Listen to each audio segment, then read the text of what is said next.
नमस्कार शेतकरी बंधूंनो, मी नामधारी सीड्स प्रतिनिधी सकाराम पांढरे, मी जळगाव एरिया बघतो।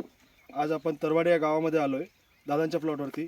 त्यांनी त्यांच्या शेतामध्ये नामधारी सीडची भेंडी लागवड केलेली आहे। दादा जवळपास एक 5 ते 6 वर्षापासून भेंडी लागवड करतात। तर त्यांच्याकडून जाणून घेऊ थोडक्यामध्ये की ही भेंडी त्यांना कशी वाटली। दादा नमस्कार। नमस्कार सर, हर हर महादेव ओमनमः शिवाय। मित्रांनो मी भारतीय सेनेचा माजी सैनिक रिटायर 2020 मध्ये रिटायर झालेलो आहे। मी बायदास ज्ञानेश्वर पाटील, मुक्काम पोस्ट तरवडे, तालुका चाळीसगाव, जिल्हा जळगाव।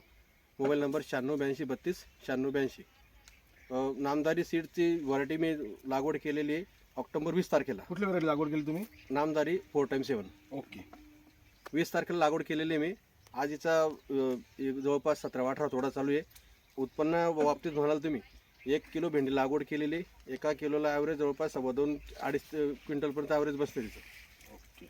काय वाटलं इतर भेंडीच्या तुलनेमध्ये आणि ह्या भेंडीमध्ये काय फरक जाणवला दादा? इतर भेंडीच्या तुलनेमध्ये मी 2020 पासून शेती करतो, तर ती जी भेंडी लागवड करायचो तीचं ॲव्हरेज एवढं बसत नव्हतं। 1 ते 1.5 क्विंटलपर्यंत ॲव्हरेज बसत होतं। ही उत्पन्नाच्या बाबतीत खूप चांगली आहे आणि तोडा वगैरे आणि जी क्वालिटी किपिंग क्वालिटी तिची मार्केटमध्ये तुम्ही मुंबई घेऊन जा, वाशी घेऊन जा, टिकून राहते मार्केटमध्ये। फ्रेग्रन्स वगैरे आणि तुमचं जे शायनिंग आहे ती शायनिंग कंटिन्यू राहते।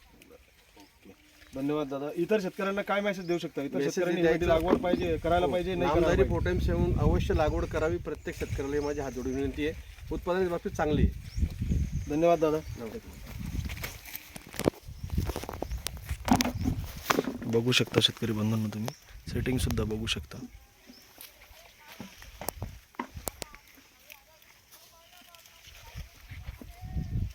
पूर्ण प्लॉट सुद्धा बघू शकता शेतकरी बंधूंनो। राहिला दुसरा विषय, याच्यामध्ये जो आहे आपण म्हणतो फुटवा।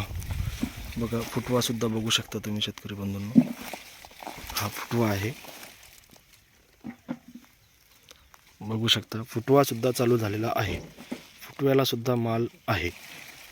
चौथ्या तोड्यापासून भेंडीचा फुटवा चालू होतो। 77 ह्या भेंडीचा चौथ्या तोड्यापासून फुटवा चालू होऊन जातो। आपण बघू शकता शेतकरी बंधूंनो।